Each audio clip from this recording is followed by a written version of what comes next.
In this example, we'll learn how to evaluate this given integral. So on this integral, on the integrand, we have given the sine function composed with 2 theta, right? So that's given in the integrand.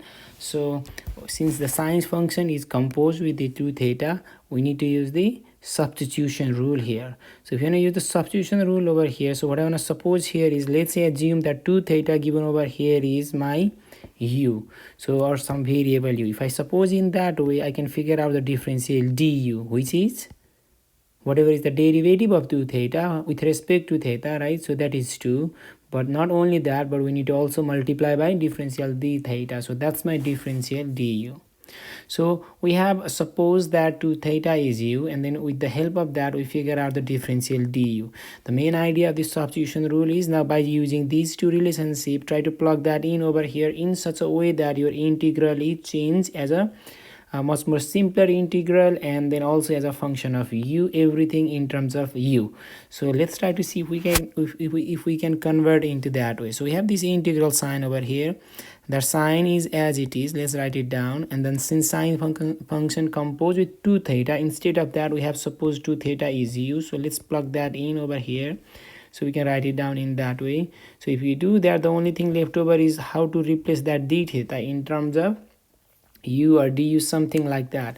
But if you look into over here on this second relationship, we see d theta over here. So if we assume this is like an equation, you can solve for d theta, right? So how can you solve for d theta? We can actually isolate d theta, right? So let's try to do that. So if you want to isolate d theta, then we can actually divide both sides by 2, right? So when you do that, and then we get differential d theta is equal to 1/2 of du, and that's exactly, you can substitute back over here instead of d theta, right? So if you do that, now we have, instead of d theta, we can write that down, and then we have 1/2 du.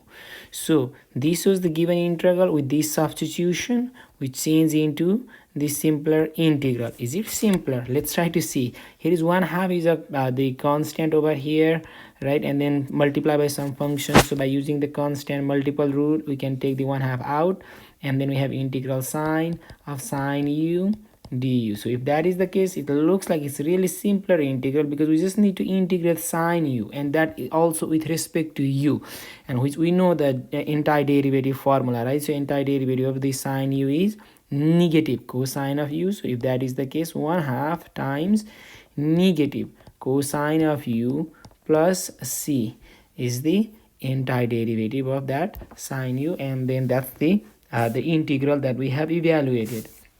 The only thing left over is, since our given problem, in the given problem, you can look into it over here, this given integral is as a function of theta.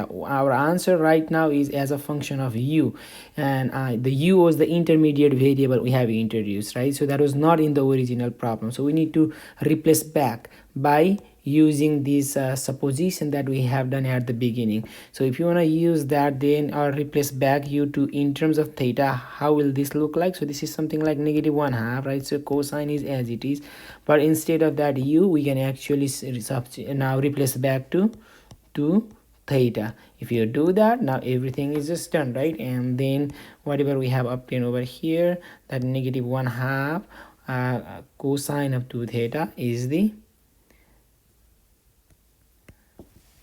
antiderivative of sine of 2 theta, right? So that's how we can evaluate that given integral.